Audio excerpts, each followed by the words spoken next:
Les bid'a aussi que le Cheikh Al-Albani rappelle entre parenthèses, c'est entre parenthèses ici, c'est juste en guise de profit, le fait que les femmes maintenant viennent enseigner dans les mosquées. Le Cheikh Al-Albani dit ça aussi, c'est une bid'a asriya. Pourquoi je cite beaucoup le Cheikh Al-Albani ici? Parce que le Cheikh Al-Albani, rahimahullah, il fait partie des savants de cette époque qui ont beaucoup parlé sur les bid'a. Il fait partie des savants de cette époque qui ont beaucoup parlé sur les bid'a. Le Cheikh Al-Albani il dit quoi? Il dit, ça fait partie des bid'a. On voit des femmes aujourd'hui qui viennent dans la mosquée, elles s'assoient et commencent à enseigner les gens. Comment ça? Ou d'autres femmes qui disent, non, on va sortir da'wa. Fils sabilillah, nous on sort pour aller faire la da'wa. Comment ça? Alors qu'Allah subhanahu wa ta'ala dit dans le Coran, dans la sourate Ahzab, sourate 33, au verset 33, وَقَرْنَ فِي بُيُوتِكُنَّ وَلَا تَبَرَّجْنَ تَبَرُّجِ الْجَاهِلِيَّةِ الْأُولَى. C'est là qui dit, restez dans vos foyers. Allah dit aux femmes ici, écoutez, c'est le Coran, sourate Ahzab, verset 33, restez dans vos foyers et ne vous exhibez pas à la manière des femmes d'avant l'islam, de la jahiliya. À l'origine, la femme reste à la maison. Ça, c'est l'origine, c'est l'islam. C'est Allah qui dit ici, restez dans vos foyers. C'est Allah qui a dit. Ce n'est pas quelqu'un qui a dit, c'est le Coran. Les savants te disent qu'à l'origine, la femme reste à la maison, sauf en cas de nécessité. Elle peut aller faire, par exemple, des courses, ou bien elle peut, par exemple, faire quelque chose qui peut, un petit commerce, des choses comme ça, etc. Mais sinon, à l'origine, non, la femme reste à la maison. Ça, c'est l'origine.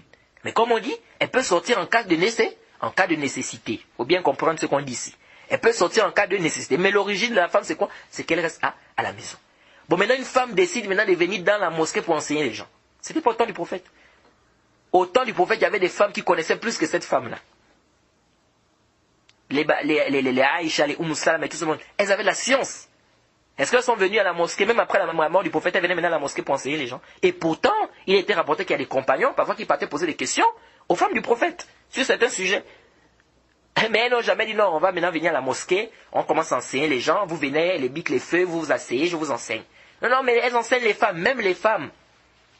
Même les femmes. Pourquoi elles ne pas enseigner les femmes là? Elles n'enseignent pas les femmes là chez elles. Ou elle ne va pas voir ces femmes là chez elles. Pourquoi c'est dans la mosquée qu'elle vient s'asseoir pour enseigner les femmes? Oui. Ça, le Cheikh Al-Albani dit, ça c'est une bid'a. Que les femmes viennent maintenant enseigner les gens dans les mosquées. Jade. Donc on ne dit pas qu'une femme ne peut pas enseigner quelqu'un, c'est pas ce qu'on est en train de dire ici.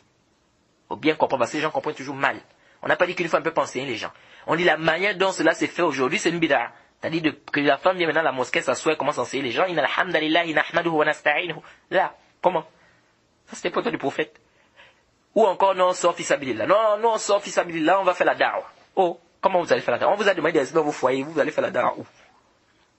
Vous voyez? Donc ça aussi, ça fait partie de quoi? Des bid'a. Le Cheikh Al-Albani mentionne cela. Et quiconque fait scission d'avec le messager, après que le droit chemin lui est apparu, et suit un sentier autre que celui des croyants, alors nous le laisserons comme il s'est détourné, et le brûlerons dans l'enfer. Et quelle mauvaise destination!